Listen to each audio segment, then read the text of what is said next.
গাড়ি, আমার যদি আমার গাড়ি থাকতো। এই গরিব ফকির, তুই গাড়িতে আসিস কি জন্য? সর।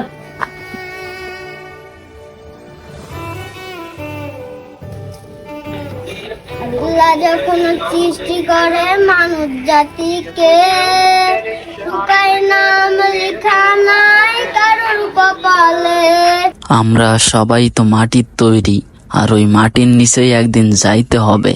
তাহলে দুনিয়াতে কি জন্য এই ধনী গরিব নিয়ে এত ভেদাভেদ করি আমরা?